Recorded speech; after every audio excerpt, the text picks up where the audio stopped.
Good afternoon, everybody. Hello, Anne-Marie. Hey, Aman, how are you? I'm good, thank you. And yourself? Good, good. Happy end Monday. of summer to everyone. Happy back to school, whatever has been going on everyone's calendar these past couple of weeks. Just gonna keep letting folks in from the wait room. We'll get started in just a minute, but please feel free to share your name and organization in the chat so everybody knows who's here. I know we have a few new attendees joining us, so want to make sure everyone knows who is on today before we get started.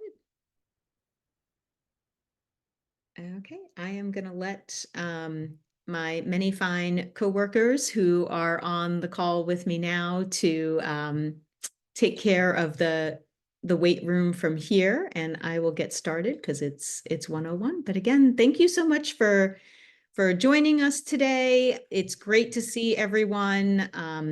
Hope everyone is doing well.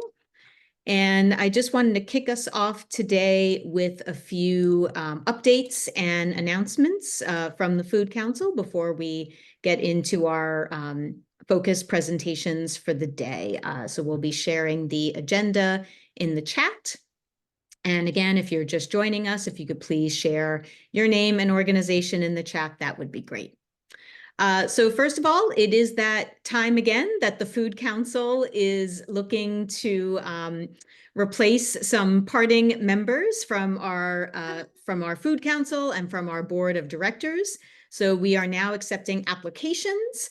Ideal Food Council and Board of Director candidates live, work, or have a strong investment in Montgomery County and have the capacity to bring their specific expertise, community relationships, and or resources to support our initiatives. Food Council members also bring in expertise in local food related issues and represent a food systems sector or community stakeholder partner. So if you or someone you know would be interested in applying, we are sharing all of the information that you need in the chat. Just to note that the deadline is Friday, September 13th. So coming up, the end of this week. So hopefully you've heard about it through some other channels. And if you are still working on an application, please make note of that deadline.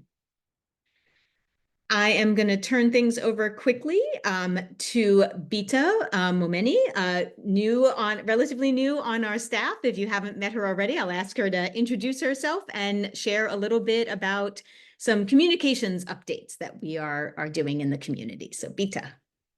Hi, I'm Bita. I just started as an AmeriCorps Vista with the Food Council, so I'm really excited to be on this meeting and hear more about that. So basically, we're in the process of updating our food security distribution lists, and we would really appreciate it if you could fill out this quick Google form just with a few pieces of information about your role and your organization and anyone else you think who should be a part of these calls. So I'm just going to drop that link quickly into the chat. It shouldn't take more than like 15 seconds, so it would be really helpful if you could fill that out.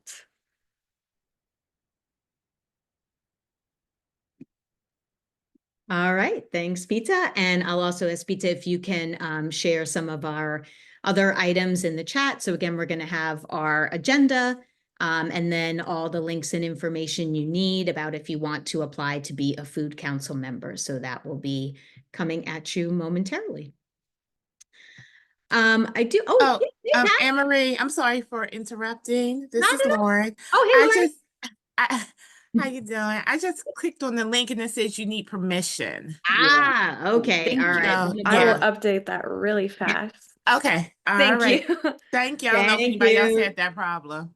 Yep. Thanks, Okay. Lauren. Thanks, Pat. Not a problem. Always the fun Google document experience. Okay. I also just wanted to take a moment to share. I am going to share my screen. So as many of you know, we have been working really closely with MCPS over and food assistance providers that are serving specific MCPS sites over the past, probably going on 2 years now, to really make sure we understand what specific relationships food assistance providers have with individual MCPS sites. And the reason why we're doing that is to try to, get a landscape assessment of what is happening at individual school sites. This goes into informing the work, that, when people are considering resources and future programming plans. And so I'm going to share my screen in a moment and just show you, we have partners where we feel like we are very up to speed on the connections that they have with MCPS sites.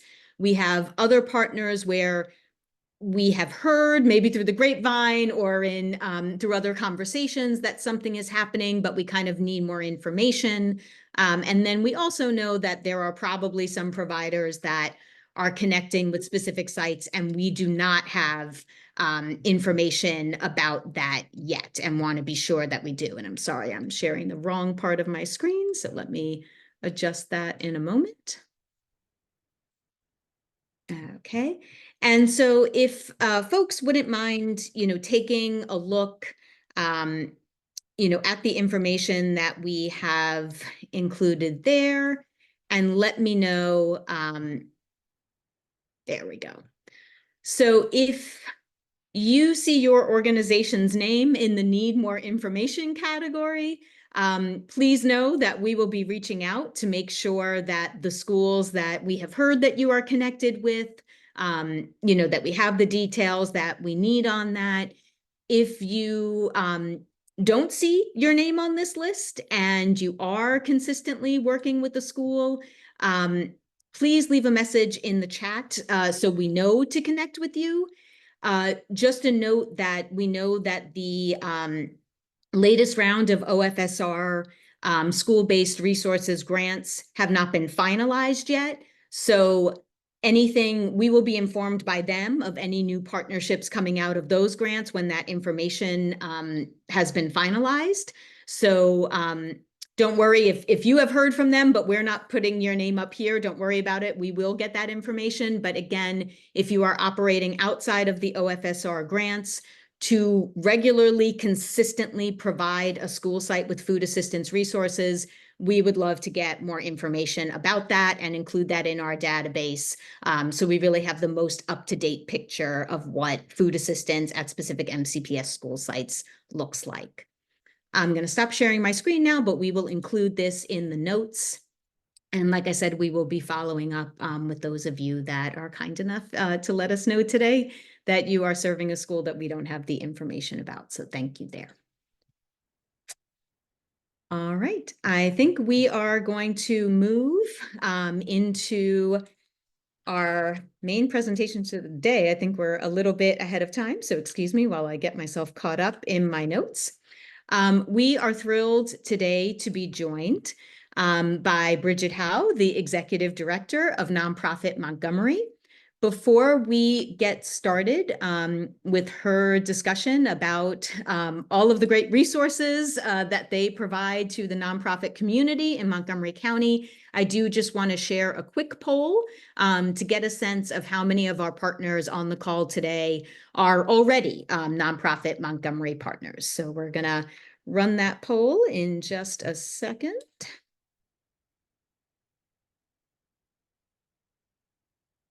Okay, there we go.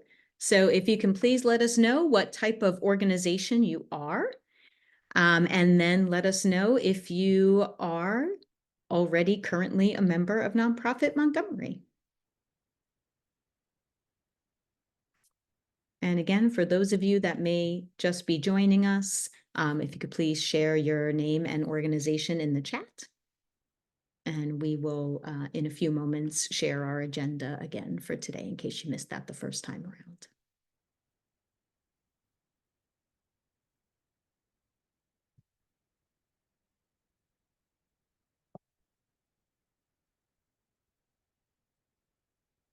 Give it one more minute.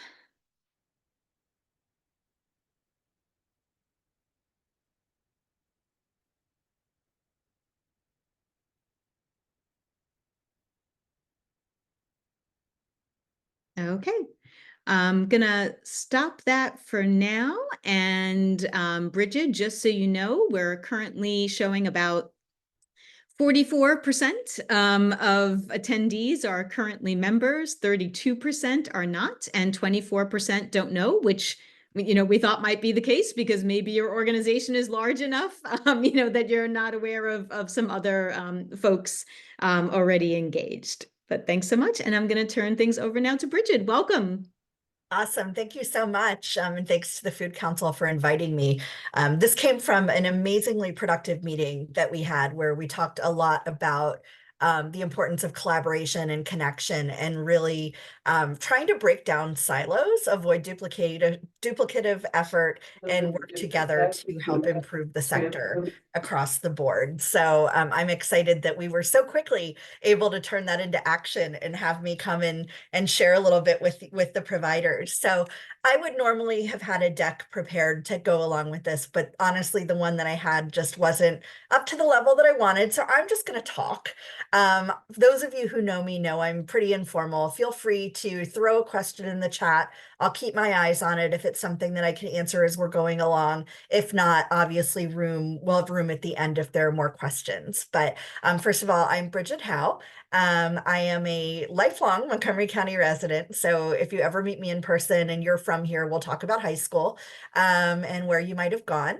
I also have worked in the nonprofit sector for pretty much my entire career and was actually the first full-time executive director at Nonprofit Montgomery from 2015 to 2018, left to pursue other opportunities and came back just this year. So super excited to be back and to be doing this work.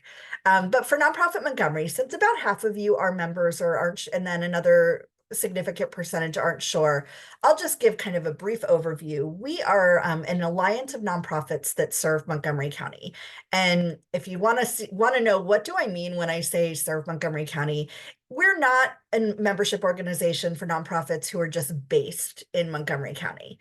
We don't really have members who are little leagues or civic associations. The organizations that we really are focused on are those that provide services to Montgomery County residents, primarily human residents, although we do have a few animal related nonprofits and some arts and culture nonprofits, but really the majority of our roughly 200 members are providing services to Montgomery County residents.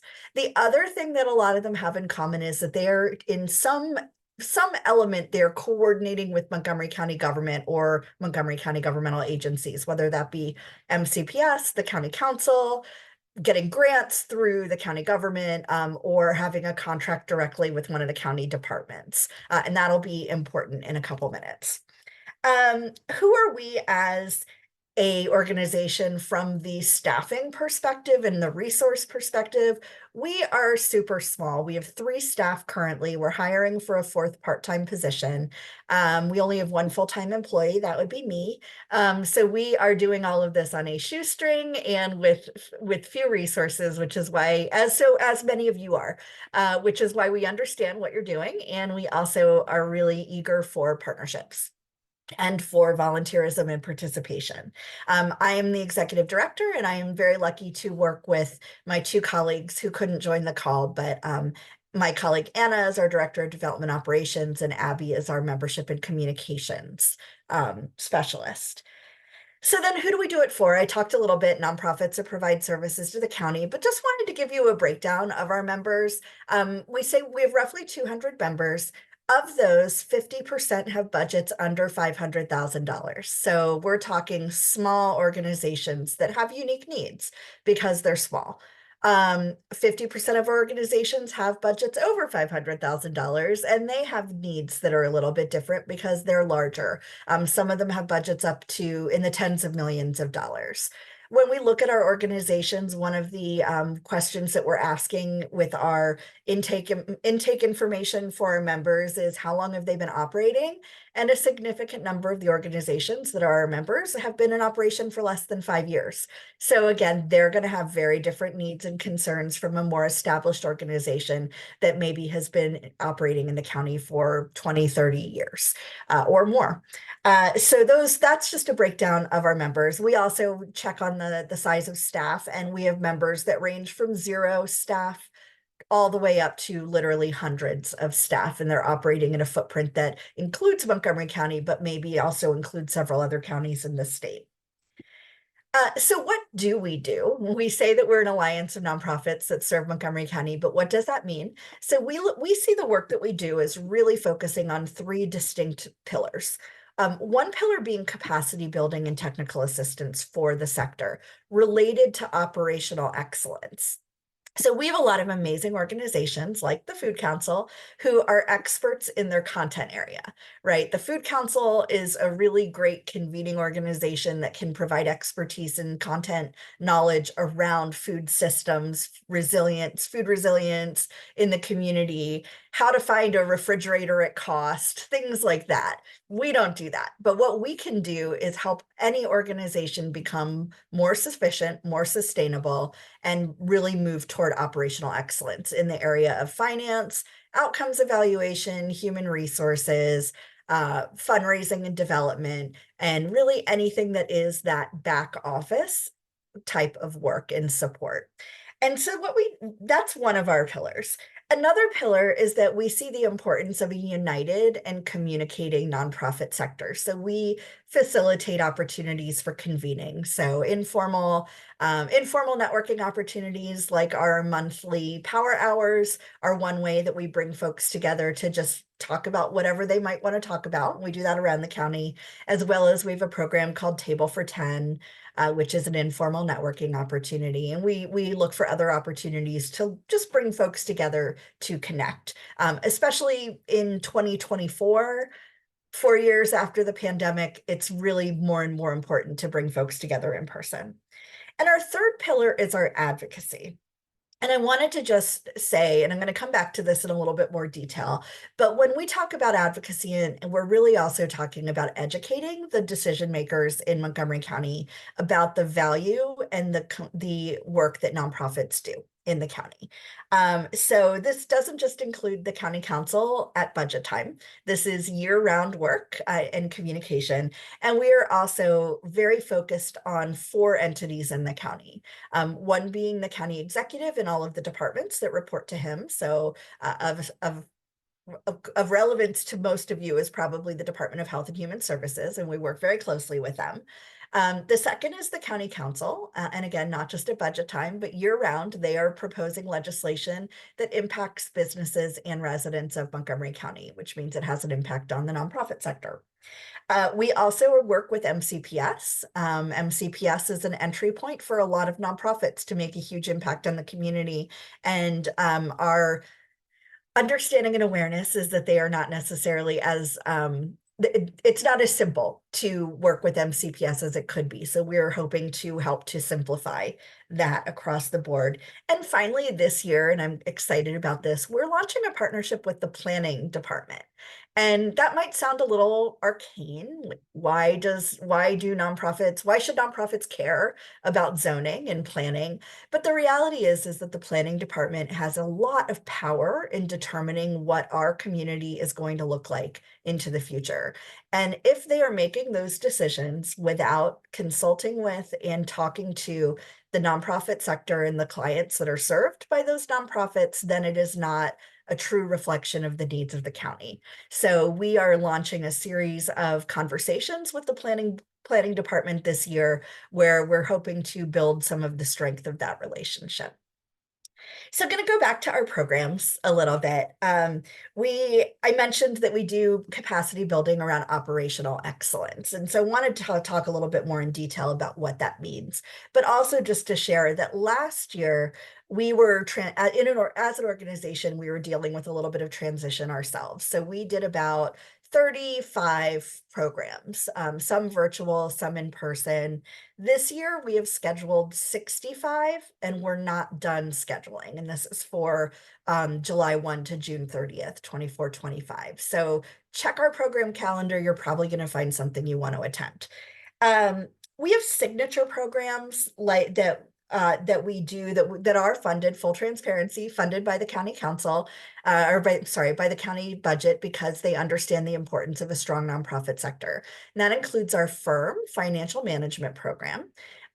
which is very focused on not just the nuts and bolts of budgeting, but really the underlying mission of your organization and how your budget ends up being a practical reflection of that mission. It's very detailed. It's a team approach, and it's really one of our core programs. We also have a program called MORE, which is our metrics and outcomes for responsible evaluation. And any of you who have applied for a grant know that your funders want to know, are you effective? Have you been able to have an impact with the work that you do? Is your theory of change the right theory?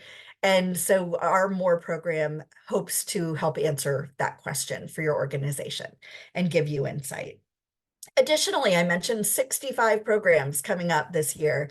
Nobody has ever said that I'm sane. I'll just say that, but 65 programs. This includes a track on human resources. We're doing some really cool events, including one this week on using part-time professionals. You don't always have to hire somebody full-time to have an impact, and what that might look like, how to do virtual interviews, writing a good job description, things like that. We're planning one that is not fully baked yet, but it's about kind of non-traditional benefits you can offer that will attract talent to your organization. So that's one thread I'm really excited by. Another thread is more of a financial management thread, and I think we're doing this one in October. I was working on it at the end of last week, how to write the perfect invoice.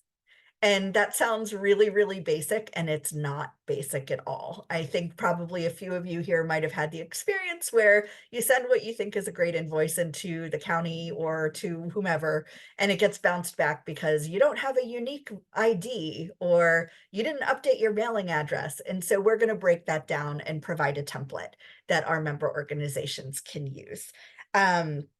And again, in addition to that, we have programs about how can you act properly before an election without crossing the lines for a nonprofit organization. And that's going to be October 2nd and October 16th.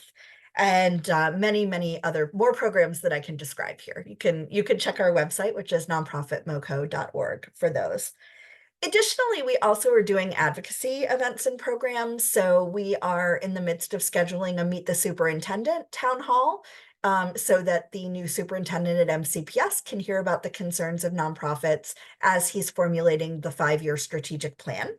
I mentioned the planning board, and we also, of course, do events with the county council. And we just did one this past summer with Dr. Bridgers at DHHS, where we're setting up to do a series of Meet the Chiefs virtual conversations during the year. We offer our networking events, which I mentioned. And then another thing that isn't a program, but that we value a lot, our members value a lot, is our newsletter, and that should be coming out later today, chock full of information about things that are coming up. I wanted to talk a little bit about upcoming projects, and then I'm going to turn quickly to the discussion of advocacy and what that looks like in a little more detail. One of the projects that we are working on right now, in addition to our 65 programs, is a report that is going to be State of the Nonprofit Sector in Montgomery County 2025.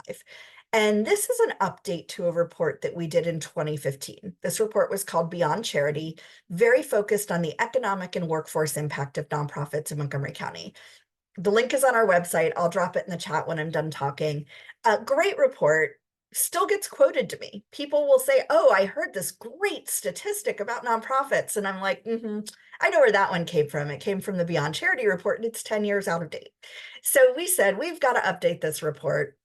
And so we have now taken it kind of to the next level. And we're not just going to talk about the economic and workforce impact. We're going to talk about how nonprofits operate, the challenges of the last decade, which I think we can all probably speak to: the pandemic, a new understanding of DEI and belonging, as well, excuse me, as well as just the operational challenges. There have been tax law changes. There have been a ton of changes to our local government structure and how funding works. So there's a lot to talk about. And then our final chapter is going to be recommendations. So we are looking to launch this at the end of February, beginning of March. And we're going to do that in conjunction with a nonprofit resource fair.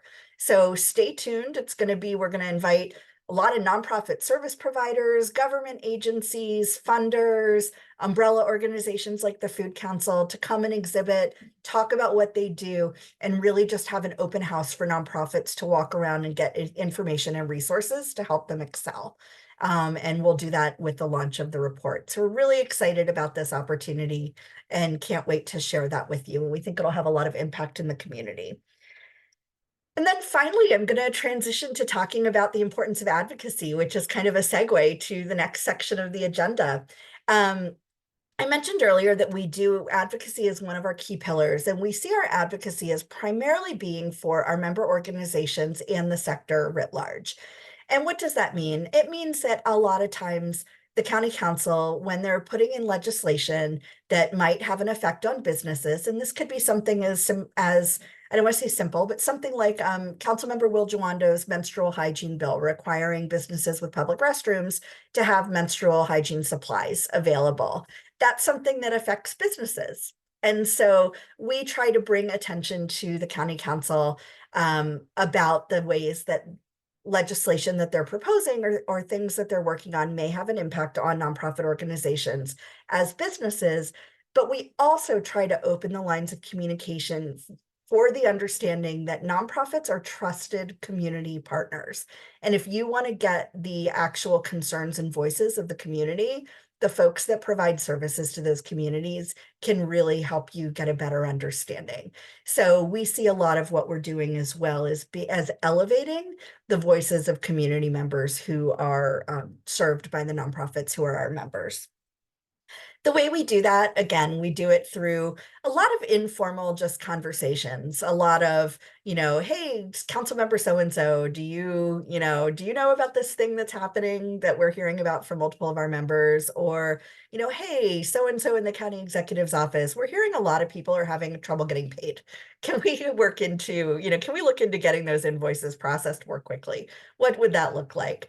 We also do it more formally. We make sure that our members are aware of opportunities for public testimony. If you do testify publicly and you're a member, we would love if you would say that you're a member of Nonprofit Montgomery, because that actually helps amplify our impact. We also do around the time of the operating budget. So the county executive releases that in March. But it's being written right now. So we are doing a lot of education and awareness building with county staff about challenges that nonprofits are facing related to operating expenses, things like that, so that hopefully we'll see an increase in the proposed budget, and then we will advocate in the spring to ensure that that is kept. Last year, the county executive proposed a 3% inflationary adjustment to contracts with nonprofits, and that was at risk until the day that the budget was passed. And luckily they did maintain that 3% adjustment. And again, that's a lot. It takes a lot of just marshaling folks. And we also work with our member organizations when they bring concerns to us to say, this thing is happening, we don't like it, this is going to have a negative impact. Can you help us bring some other folks together to talk through what it looks like? And so with that, I'm going to stop. I feel like I just gave a ton of information about what we do, but the reality is that we do a lot. We're excited about the work that we're doing, and we're excited about the opportunity to engage with even more nonprofits in our community who are doing good work. And I hope that you'll see more of me with the Food Council as we continue to explore opportunities for partnership. So I'll stop there, and if there's any questions, happy to answer. Brigid, thank you so much. Yes, please, if any questions, feel free to raise your hand to speak. We have plenty of time, or to put something in the chat and I can read it from there. But please take advantage of this opportunity to connect here. And I'm going to drop my email address and our website and the link to the Beyond Charity report in the chat so folks can go to them. If you're not currently a member, or if you don't know if you're a member, feel free to reach out to me and I'll make sure you're connected with Abby, our membership coordinator. Michelle. Thanks. Hi, everyone. And hey, Brigid, thank you so much. It's great to have you here. And I'm taking over our next presentation, which will build on what you were just sharing. So appreciate that. You shared a lot of information. And so if folks were to just, for our notes purposes, or if folks were to distill like really why they should, just figure out if they're currently involved as a member with Nonprofit Montgomery, or, what are the major benefits that members get out of their participation? What would you say are like those top things that you really provide to our nonprofit partners? Great, Michelle, thank you. And this will actually help answer Aman's question as well. We do charge a fee to join. It's prorated versus based on the size of your budget. Starts at $85 for organizations with the smaller budgets, up to I think $1,500 for the very largest organizations. We do look at the value of our membership being in the access to our programs. Most of our programs are member only. Participation in our advocacy committee is member only. Participation in our program and membership committee is member only as well. Things we do, our power hours, those are open to everybody because we see it as a chance for folks to get exposed to the great things that we do. But most of our programs are member only. So the membership fee gets access to it. The other thing that we're doing is we are looking to add this year some additional benefits of membership. And one of them that I should have mentioned is we're going to have a headshot photographer at our resource fair. So our members can get headshots at that event. So if you're a very small organization, that's worth the membership fee right there. But we're also looking for opportunities for group purchasing, which is not as easy as it might sound, but we do also look for access to people who provide professional services, and being able to share vetted sources for those services. So you get a lot out of it, and it's personalized attention because we are a small team. So yes, thank you for letting me explain that a little more, Michelle. And then Jennifer, I see your question. We don't really have a whole lot of churches or faith communities as members unless they are actively providing social services or human services. And if that's one of their ministries, then we have a few that are members.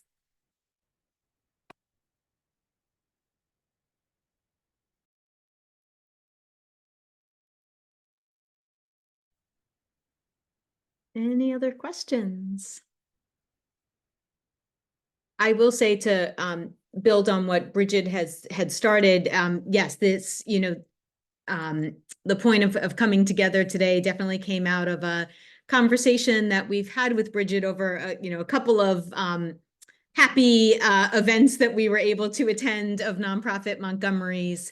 One was, over the summer, we did attend the town hall with Dr. Bridgers. We did attend in the Mid-County. Nonprofit Montgomery had hosted a District 6 town hall with council member Natalie Fani Gonzalez, which was, really great to hear providers come together in that area. But as she also mentioned, we do have a lot of shared mission, right, in providing some resources and convening spaces. And I think it's really helpful for the Food Council to be able to kind of focus on those areas that are really specific to the food security space. But also to be able to rely on the many, many resources that Nonprofit Montgomery provides that are, good for nonprofits in general, and being able to kind of focus, appropriately focus where our capacity is, and where there's already great work happening, and make sure that, food assistance providers and other nonprofits that are serving residents who are experiencing food insecurity are connected to Nonprofit Montgomery to take advantage of all of those resources. I see another question in chat. Okay, I think you're getting on top of all of them, Brigid, so great for there. But if there are no other specific questions that someone wants to come off mute for, I think I will turn things over to Michelle to kind of follow up this conversation about advocacy that was well enough timed with Nonprofit Montgomery joining us today. So thanks. Yeah, thanks, Anne Marie. And given the amount of time that we have available, I went ahead and I'm going to surprise Anne Marie by sharing that I adapted a presentation for us. So if you could please give me screen sharing permission, I will go ahead and share my screen in a moment. With pleasure. I'm thrilled. Sometimes I can work quickly in the background. Can you all see this? Okay, great. So for those of you who I haven't met, I work on the Food Council team. I lead our policy and advocacy work among many other hats that I think we all wear in the small nonprofit world. So I just wanted to provide a quick overview of what that means for us in case this is new information to you, but I promise I'll be very brief in case you've heard this before. And then we're going to share, an opportunity to coordinate on some advocacy across, the food assistance partners in this room and even folks that aren't here who may want to participate to make sure that, a consistent message is being shared and that we're speaking with one voice about the important work that we're all doing together. So real quick, just for those who aren't aware, the Montgomery County Food Council currently operates on a 2-year policy priority cycle. So we're currently in year 1 of our current 2-year cycle. And the reason why every 2 years we, work with you all, our partners, our council members, our board members, our stakeholders, to think about how do we prioritize our time? What can we do as a food council that's going to have the most impact, given that the food system shifts and changes over time and advocacy opportunities also shift and change. So every 2 years we sit down and we, have that intentional conversation to make sure that we are doing our best to allocate those limited resources towards food system problems that actually we have the ability to impact and move and change. And so those policy priorities can be carried over cycle to cycle. So if we have a lot of momentum in a 2-year period and we want to keep going, we can. It's just an opportunity for us to, take stock. And what folks sometimes don't realize is that we actually have a volunteer policy committee at the Montgomery County Food Council who makes formal policy decisions on behalf of our organization. So those are folks that represent different areas of the food system to make sure that, when we do take a formal position, like if we were to testify in support or opposition to a bill at the state level, we've done our due diligence to look at that issue from a wide variety of perspectives to make sure that, like, let's say it has a benefit to the environment, but may not benefit our food security community, that we can kind of have that conversation internally before we take a position. So I already mentioned all of this, but I didn't share that we also, keep equity as a core focus as we're trying to think through where to allocate our limited time. And we also want to work across a variety of food system issue areas, food security being a big one.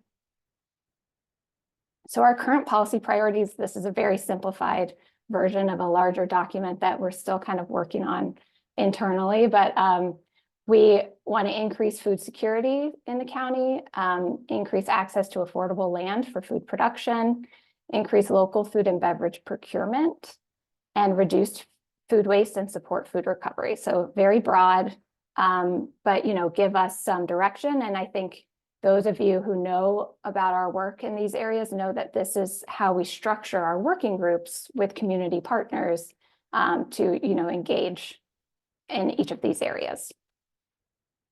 We also have a public policy tracker where we detail the bills that we have taken a position on. And we not only share the bill itself, but if we've provided testimony or taken a formal action, we will link to the actual testimony that we submitted so that we're very transparent and folks can see, if we took a position on an issue, why did we do that? They can read the testimony and learn more. So I will drop a link to the 2024 policy tracker if someone hasn't already while I'm speaking. so that folks can, I see Anne-Marie, thank you. So that folks can kind of follow along as we, engage. I will also plug that, we have a food system advocacy community call almost every month.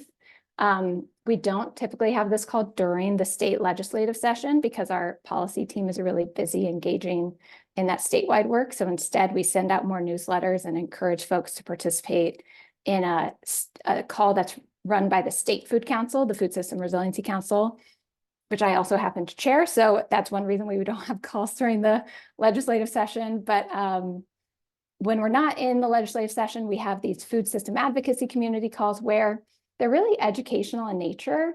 So we want folks to learn more about how to advocate and what our elected officials think about the food system. So really, we try to host local or statewide elected officials. We've also hosted folks like the interim planning director to learn more about how we can get more involved in advocacy when it comes to planning and zoning and master plans, which we have done some work on, which should be in that tracker that you can follow. So to echo Brigid and the importance of, building communities that are equitable and support access to resources, engaging with planning is the way to help inform that process from the outset. And so that's really important. I'm plugging that our next call is featuring Councilmember Will Jawando. So he's going to speak with us via Zoom on the 25th from 1 to 2. And I'm sure someone can drop the link to the event registration while I'm speaking. And I'm happy to answer questions. But I did want to kind of pivot to an upcoming opportunity that we wanted to share with all of you. And then I will stop speaking and answer questions, or we can learn more about what you all are thinking about this opportunity or about your advocacy. But, this year, the county executive has expanded the number of community conversations that he's going to participate in to get feedback on the budget process, as Brigid was just sharing. So this is really an opportunity for him to hear from all of us about what our priorities for the county budget should be. It's also, if you've attended these in the past, it's a pretty interesting opportunity for him to explain the difficulties of creating a budget and balancing all of the various priorities that the county has to balance. And I will just say, as an aside, that I think we can all appreciate that, we're lucky to have a county that wants to fund a lot of nonprofit support and sees the value of, community. And I see Pat nodding, so thank you, Pat, but sees the value of having community-based services that are not all housed within county government. And so, I think if you've lived in other places around the country like I have, I always come to these with that appreciation of, this is a very generous county, but also how can we inform what we're all seeing on the ground and make sure that the county executive hears, the information that he needs to hear to make these informed decisions. So, to that point, as the Food Council, we don't operate in a vacuum, and we would love to partner with you all to, hear if you're going to attend these upcoming community conversations. If you have feedback that you want to make sure is shared, you could help us create some talking points that we could share with this group or with the group that's interested to make sure that, as you're speaking from your own experience, you can also draw on, that this is a common experience and you've heard this because the Food Council put together these talking points. So, if you're interested in collaborating with us on this opportunity to either divide and conquer some of these events so we can make sure that similar messaging is shared at different events, or perhaps picking one meeting where we show up, in a larger number to make sure that, we really have a chance to share our message, as a group that's sort of unified around some of these messages that we can put together in collaboration. We'd love for you to fill out, I think, a Google form that's going to be dropped into the chat so that we can set up an opportunity to collaborate on this either via email or via a Zoom meeting that will be hastily set up. Because for those of you who are familiar with these community conversations, the first one is actually tonight in East County. And there's a press release that I think we can link to or forward that has information about all the different dates. So the press release is in the chat already. And I apologize, I dropped the coordination form in, but again, there's a permission issue. So I'm just getting that sorted, and I will repost that in a moment. So I think I stopped sharing my screen, and I'm happy to take questions or comments from anyone.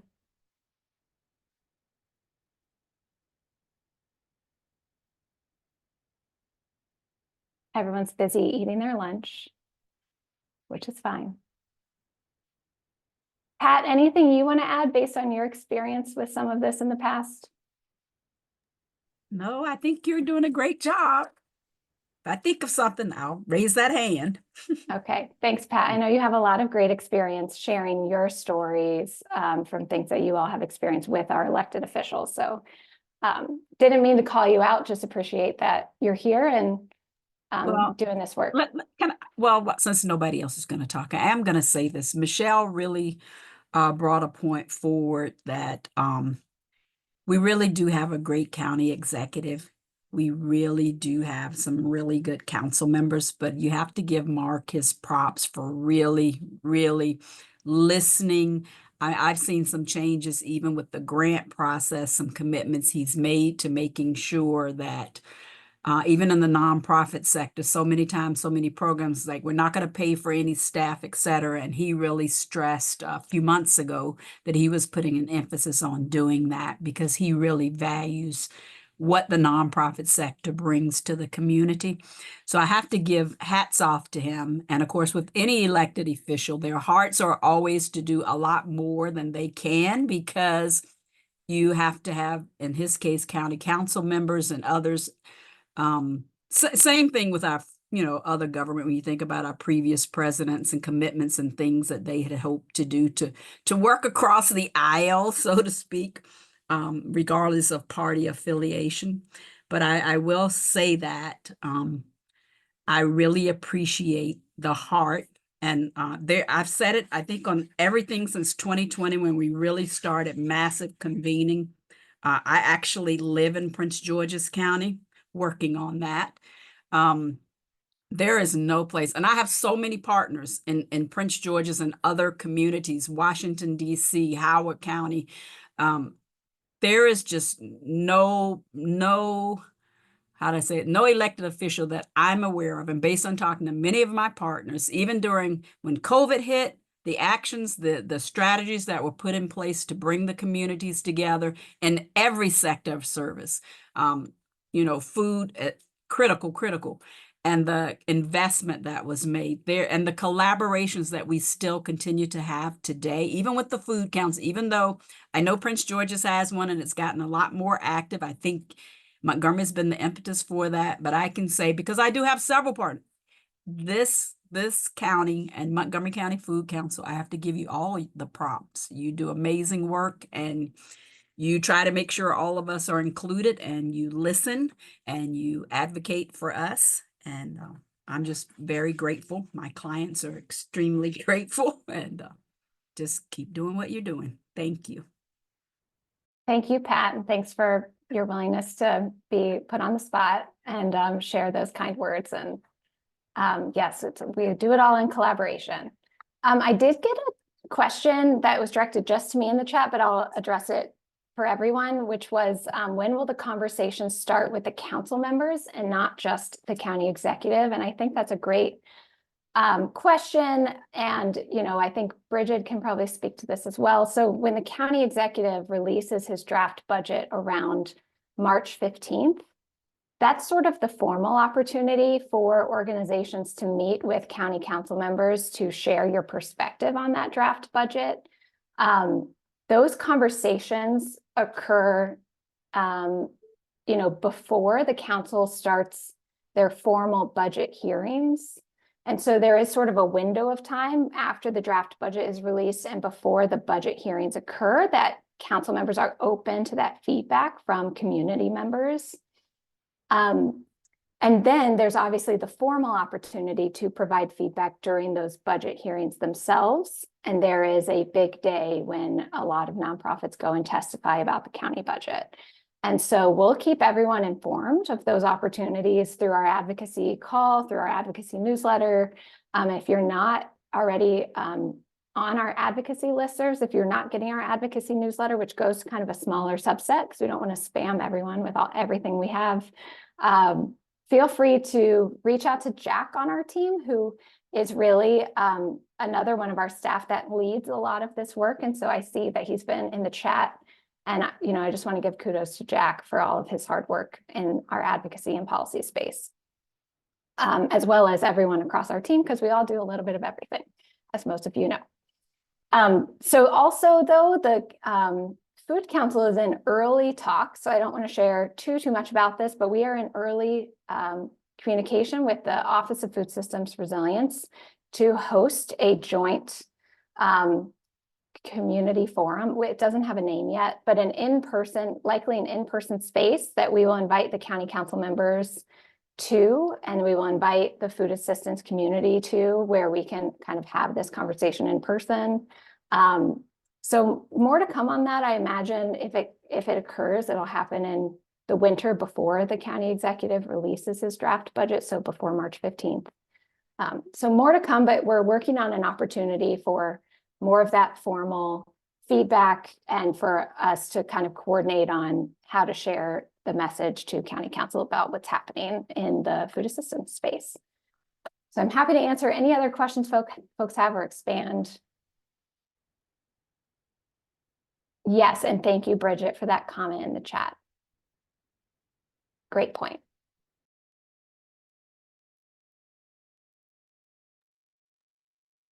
So thank you, Michelle. Thank you, Brigid. I know we're hitting you with a lot of forms and links in the chat.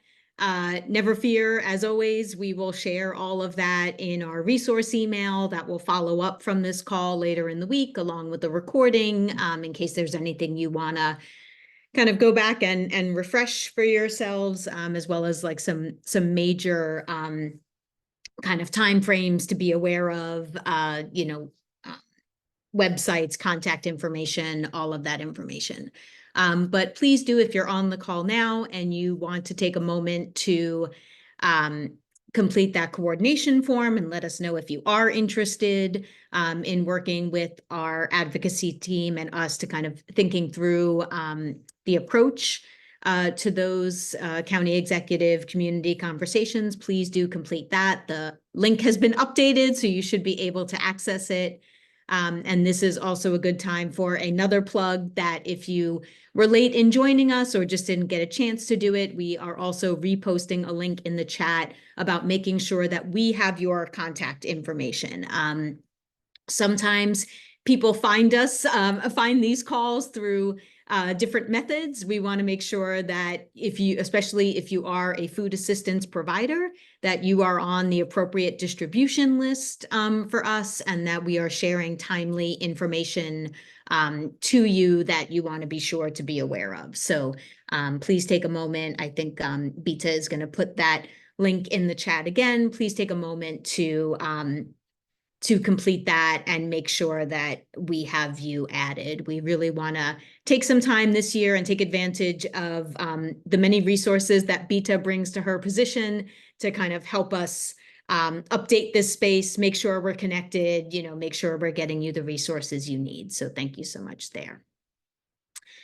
Okay, hello, Heather. I think we are perfect timing, because we were just gonna switch over to our updates from OFSR. I think I saw Catherine on the call. So just checking in if it was gonna be Catherine or Heather sharing some updates, but feel free. And I know that Deanna is here as well. So feel free, there's Catherine, to share the updates from OFSR. Welcome and thanks. Thanks. Heather, you're on mute. Yep. Thank you so much. So Catherine is in the driver's seat today and I'm riding shotgun, but happy to support as needed. So Catherine, I defer to you, and thanks Anne Marie so much for having us. Thank you. And Anne-Marie, do you mind giving screen sharing ability? We're going to just walk through some of the specific points that were shared during the informational session for the Community Food Assistance Grant Program. For those that maybe didn't have a chance to join the info session or still have questions after joining the info session, and then we will have time to share a couple quick updates related to that program and some of our other initiatives. So let me pull this out.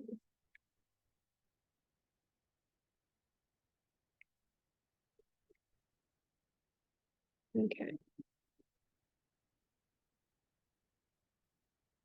So like I said, I'm just going to run through a couple of slides that were shared during the info session last week, 2 weeks ago. Time is flying, for the Community Food Assistance Grant Program. This is a new grant program that the Office of Food Systems Resilience just launched earlier, I guess in late August, as a next step for food assistance partners that are looking for funding to support purchases of food for distribution to Montgomery County residents. Many of our county's food assistance provider partners have been engaged in the food staples program since COVID. That has provided credits for use through partnerships with Manus Food Center or Capital Area Food Bank to purchase food for distribution to residents. This is kind of the next iteration of that. And so as you'll see on the slide here, this Community Food Assistance Grant Program is a new model focused on supporting food purchases through food assistance provider organizations for distribution to residents experiencing food insecurity. We're running this program in partnership with the county's Office of Grants Management, and are focusing the investments made through this grant program on food security initiatives that strengthen the capacity of our food assistance network. We're looking for proposals that support community partnerships and increase resident food security and nutrition, build racial equity and social justice in the food system, increase economic opportunities, support the emotional and physical well-being of residents, and support networks and distribution systems within the community. The goals of this program, again, are to ensure ongoing support for food assistance providers and the critical work that they offer in Montgomery County by addressing food insecurity, closing service gaps, and enhancing program impact through flexible, transparent, and data-driven funding. The target populations that'll be served through this grant program are Montgomery County households that are experiencing or at risk of experiencing food insecurity. And applicants can apply for direct funding or food staples credits to enhance their existing service models. I'll hop over to eligibility, but the organization should be a 501c3 tax exempt food assistance provider based in Montgomery County. We have had a couple of folks reach out that are operating under the umbrella of a faith-based organization or a church. If you have specific questions about compliance with the eligibility, you can reach out to me directly, but as long as you're able to demonstrate that you are not receiving money in exchange for the services that you're providing, that you are providing services at no cost to Montgomery County residents, we can work with you if you know your tax designation complies. You should also provide a letter of support if you are located at a facility that's not owned or operated by your organization, to make sure that you have access to infrastructure or resources needed to carry out the proposed activities. The organization's principal place of business must be in Montgomery County. We have had a couple of folks reach out that have multiple locations in the county, but also in neighboring counties or throughout the state. You should specify within your application how your organization will specifically be serving Montgomery County residents. And the organization should have been regularly providing scheduled uninterrupted food assistance services at least once per month over the past 2 years. So should demonstrate a strong history of providing food assistance services on a consistent basis in Montgomery County. Also really important, make sure that you're registered and in good standing with SDAT. The SDAT renewal was earlier this summer, so we did have some organizations that applied for our last grant program, the school-based food assistance grant program, that hadn't yet updated their SDAT compliance. Make sure that you do that before submitting your application.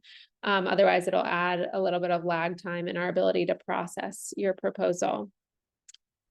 I covered most of this already, but the services being provided should be exclusively for Montgomery County residents for free of charge food assistance services. This is not to support any services that you're asking for residents to pay for in any part. Projects should not exclude any beneficiaries or participants based on their race, ethnicity, gender, or other class. And the proposed expenses should be to support existing activities. It shouldn't be for new programs, nor should it be used for any purchase that's already been made. If you are a current Montgomery County contract or grant awardee, you should make sure that you are up to date on all of your reporting obligations for other awards or funding through the county. Otherwise, this can impact your eligibility to receive this funding. We've covered a lot of this already, but priority for funding will focus on projects that are addressing food access gaps in Montgomery County. You can offer a variety of different models. Prepared meals wasn't mentioned as one of the models in the NOFO, but that is an eligible activity if you're looking to purchase food to use in prepared meals that are distributed at no cost to residents. Again, you should demonstrate a strong performance history of service in the county. You should be able to comply with all of our reporting and data or financial management requirements. And we're looking to prioritize projects that support the local food economy through purchasing partnerships with local businesses or farms that operate a participant choice model for food access and that are leveraging additional resources to support the program. Projects should align with the OFSR's core values of equity, systems-based, innovative, and data-driven approaches.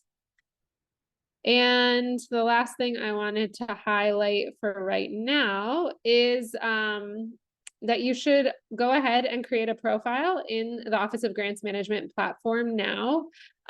This will make sure that you get any updates related to the application process immediately sent to your email, but also will just, again, expedite the process when it comes time to submit your application. If you're not already registered with the county's central vendor registration system, please do so once you've submitted your application or even prior to submitting your application, because if you are awarded funding, we will need you to be registered in that system to receive your award. I'll go ahead and pause there, but we are really excited about the opportunities that this new program will offer to community partners, kind of supporting the flexibility in funding that food assistance providers can receive from the county to support their operations. And we can answer a couple of quick questions, I think, but I'll pause and see if Heather has anything else she wants to add. No, I think, Catherine, that was very thorough. We're more than happy to answer questions, but now, or I think as we've alluded to, our hope is to shortly via email share some signups for 15-minute sessions with our team, with a member of our team, to be able to help answer organization-specific questions.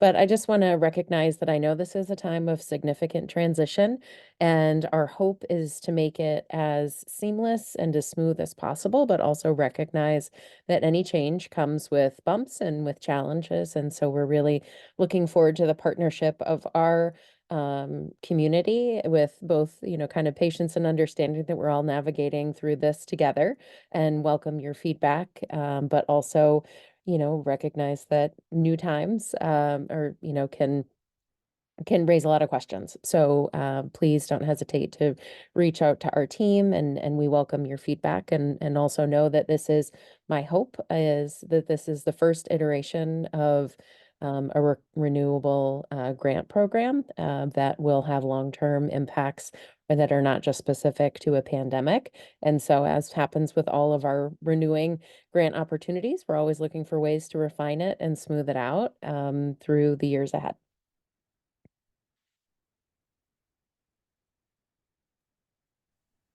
Yes, very good question, Pat. And so, yeah, so it can be direct funding, it can be Staples credits, or it could be a combination of the two. And so, obviously, this is the first time we have run a grant program of this scale in any way.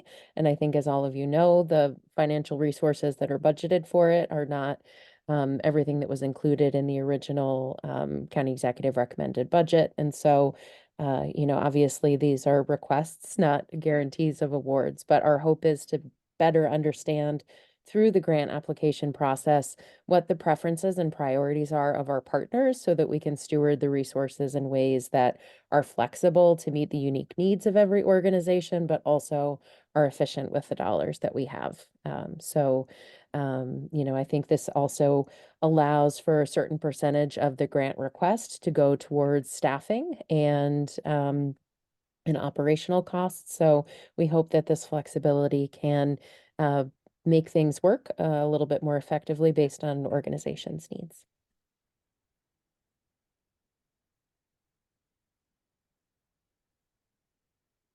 Any Thank other you. questions that we can answer on the Community Food Assistance Program? Like Heather said, we'll be having some office hours coming up to answer other questions. So keep an eye out for that. And I'll just also note that we'll be announcing in the next week or two the awardees of our school-based food assistance grant program for FY25. We're really excited to be supporting a number of organizations to support across more than 60 schools and more than 6,000 households in Montgomery County Public Schools through that funding.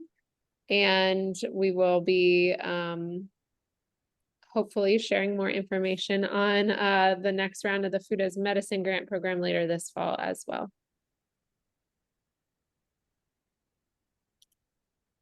And Catherine, I will just kind of reiterate a request that I know that the notice of funding opportunity is long and dense. I can guarantee you that we thought about every single word that is included in that many times over. So we recognize that it's long, but please, hopefully you'll find that a lot of the questions that you might have are answered there. We are evaluating the deadline based on Dana's question. I appreciate the time sensitivity. I will say that this, like we said, is our team has been working with the Office of Grants Management to get this out as quickly as we can, but we also know that the existing resources are not going to last forever either. And so we do have kind of a bookend of, we need to balance giving everyone enough time while also making sure that we can get the funds out the door in time for avoiding any budget gaps that might be resulting for some of our partners. So, I appreciate that it's tricky on both sides, and we're trying to do a lot of advance work because with county funds, anybody who's participated in a grant program, even if we can work as hard as we can, it still takes time to get the dollars out the door, and we don't want those impacts to negatively impact you or your participants or the services that our community depends on. So I think that's more to come, but just want to make sure that everybody takes the time as soon as possible to read the full notice of funding opportunities, look through the resources that are on the Office of Grants Management page related to the program, and make sure that you're signed up for the Office of Grants Management email lists and registered in their system, because any updates on timeline shifts will come through that, as well as making sure you're on the list that Anne Marie manages of food assistance providers, because that's also where we'll be getting out information about signing up for TA sessions, which nothing is in stone yet, but I think they will be running from tomorrow through the 19th. So just be on the lookout because every day is a treasure in this time period. Thank you. And thank you, Heather, for not knowing it, but reaffirming again the importance of completing the link that we shared earlier in the meeting about making sure we had the correct contact information for different organizations, but also supporting Heather's recommendation to register with the Office of Grants Management, because I know even I'm registered, and you really do get it hot off the press, as opposed to the few moments delay from when, OFSR gets it to me, I get it to the distribution list. So, any minimizing of those passing of hands, that we can do, and, make sure you have the latest information as soon as it comes out.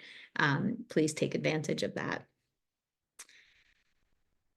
We do still have some time on the agenda, and there are two things that I'd like to do. One, we do just want to do a quick evaluation survey about the resources that we provided today on this call. I'm going to share that in a second.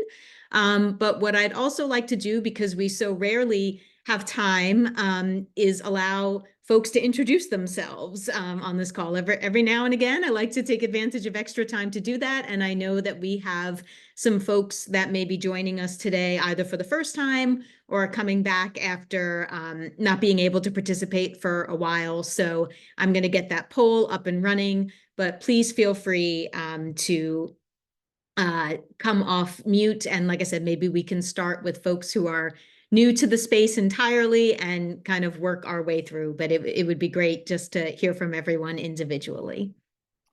Hi, I'm gonna start because one, I'm new, and two, I have a 2:30 appointment elsewhere. I'm George Sushinsky, and I was invited by you as part of St. Martin's Pantry. I'm on the board there, and I also volunteer during their food distribution program. Our food needs have increased dramatically since before COVID. We're now up to over 400 individuals or families coming every Monday morning. I'm also a member of the Gaithersburg Community Soup Kitchen, which is part of the grant program now, and we're very much looking forward to the new grant program and the flexibility it seems to provide. I'm glad to be here. I'm glad to join you. Thank you for the invitation. But George, I'm so glad you were able to make it on short notice. But yes, again, part of what Bita is helping us with right now is kind of identifying organizations that we have not connected with in the past, or that it has been a while since we've connected with, and making sure that we're actively reaching out to make you aware of the resources that are available and of this wonderful community. So I'm really glad you were able to join us today. Thank you. it's been nice hearing from all of you, and I look forward to more meetings. Thank you. That being said, I'm leaving. Okay.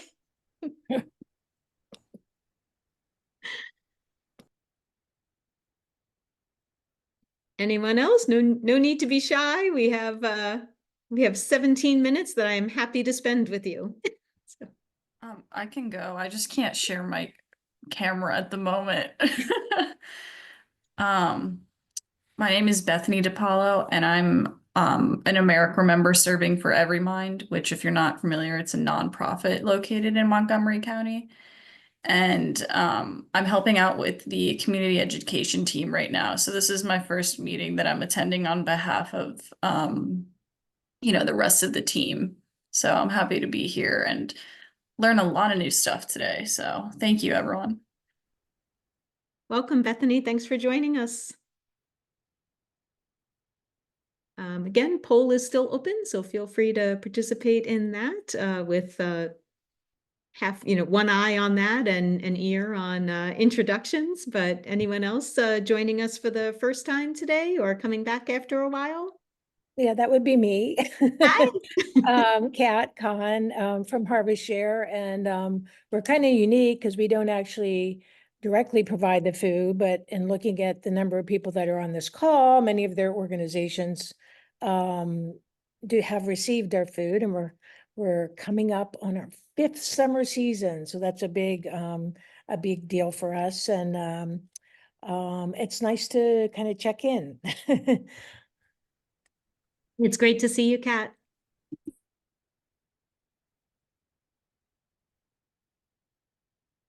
Anyone else? I see you're still with us, so feel free to come off mute and say hello. Jennifer. Hi, how's everybody doing? Hi. I don't know if you can see me or not, but okay. So I am with a new program that's coming to Montgomery County in the fall. It's called Trinity Health PACE. We'll be serving adults 55 and older who are eligible to be in a nursing home, but they want to age in place and stay at home. So our program will support that. So we anticipate we'll be working with, many people who are food insecure. And so we'll be hoping to partner with a lot of organizations on this call. So yeah, more to come. That's wonderful. Thanks for connecting. Yep. And Jennifer, I did see that you put information in the chat, so I'm also happy if you would like to share that in the notes if anyone wants to. If you're looking to connect with more folks, happy to share contact information. Please do. Thank you.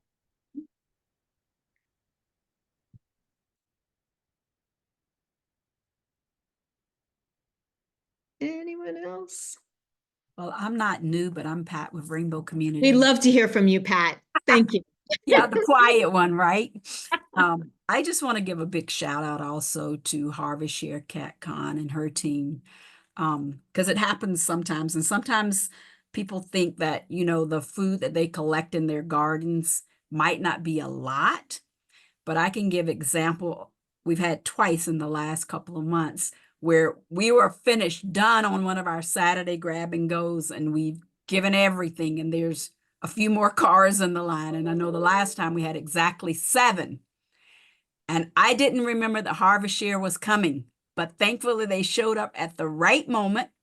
They had a truckload full of wonderful fresh fruits and vegetables. So we didn't turn any of those 7 cars away. Every last one of them had fresh fruits and vegetables. So I just want to give a big shout out to them, because sometimes people look and you say, oh, well, maybe it's 100 pounds, maybe it's 60 pounds or whatever. But those greens and those herbs and all of those tomatoes and everything make a huge difference to people that come who may have nothing. And it'll sustain them for a few days. So thank you. And we've been partnering for a few years now, and I'm really happy to see them back on today. Thank you. Thanks, Pat. That's a good warm fuzzy for the day. Pat, feel free to share if you, I'm assuming you only have so much capacity to, serve other providers that, take on new providers, new partnerships. But if those opportunities are available and you have information that you want to share for how organizations can connect with you, if they are not already connected, we're happy to share that. Okay, I have a big question. Simple. I'm on here myself. Who will take sweet potato greens? Anybody that's not East County? Because we've got tons out at Pope and it's hard to find. I know, Pat, you'll take them. Anybody else take sweet potato greens? Okay, and if anyone's interested in winter squash, the tree guys out at Pope Farm have been experimenting with food production, and it's gone a little bigger this year. And we will have some great small winter squash, black cat and white casparita. And it's just finding, you never really know when, or maybe mid-October. The guys would love to take it out and deliver. I know they were up at Rainbow last year and that was fun, them getting off the farm to deliver stuff. So if you might be interested, let me know.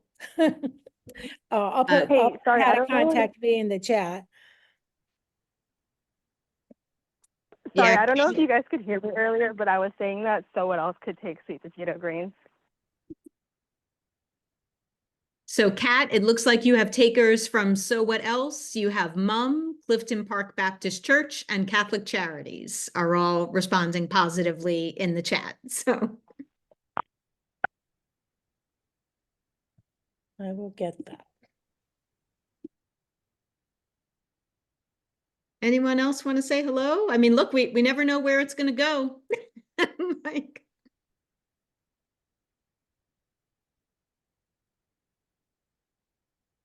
I do see someone, I'm not sure if they're still on, but from the, and I apologize if I'm not pronouncing this correctly, but the Suu Kyi Foundation. I know that some folks are joining us for the first time today from there. We've kind of sometimes been in meetings together, but never formally on this call. So if there's someone still with us from there, happy to hear from you.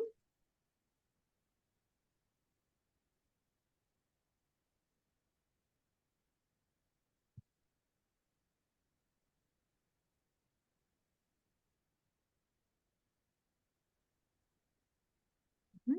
Otherwise, if we don't have any other takers to say hello, I'm also happy to give everyone 10 minutes back in their day. But Oh, sorry, this is Jessica speaking from Catholic Jessica, Charities. yeah.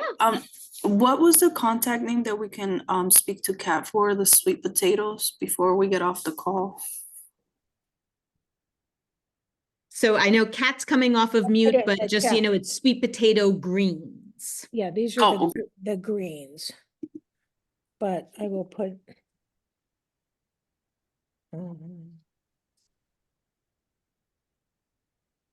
Pat, you included a contact for networking to receive fresh food. Is that a separate thing? Yeah, so as you know, we share with several of the partners here throughout. I know So What Else is one of our big shout out to them. As you know, we recover pallets of fresh fruits and vegetables, meats, dairy, etc. And lately we're having a challenge with it's always the day, and of course we're still working on that cold storage. Everybody that knows anything about any kind of prayer, pray, because that's been a long time, a few years, but we're getting there. We receive the food, but we need to be able to get it to our partners. And part of our challenge is right now, and Randy can tell you, Randy's on here from Clifton Park. The challenge sometimes is the days that we get it and their capacity to receive it or actually safely store it. And I don't know, today might be one of those days. So some of you that are in my network, you'll probably be hearing from some of us. Of course, my food recovery coordinator, she's out with COVID. So that'll probably be me responding to those requests today, or we'll be reaching out. So you'll probably get calls. Megan, be on standby. You know what that means. So flexibility is really good. I know we all wish that we had those trucks and storage units, because I know they picked up 12 pallets of fresh, which could be produce and dairy, and they went back to pick up another load. And I know we picked up Friday a big load, and we don't serve until tomorrow. So I may be contacting some of you to see if you're available, and if you would like to be a part of that, please, you can call or text that number, and I'll still shoot it over to me. So Pat, two things, and I don't know if you may have already answered my question when you said the word pallets, but does any of this information go into the Community Food Rescue Challenge app? She does. Well, typically she does, because, but we don't get many takers because of the capacity of CFR, but we do get some food through there, and we send some through there. The challenge is the timing of when we get it. A lot of times it's afternoon and later in the day, and a lot of groups are finishing earlier, or they don't serve until 2 days from now. That becomes the challenge for us, but we would love to be able to share. I do get a lot of calls from different groups here across the county, but again, many of them, they can only take a little bit, or they want us to bring it to them. And that is a challenge for me right now, but we're working on that in the days ahead to make sure that we can get it to them. But yeah.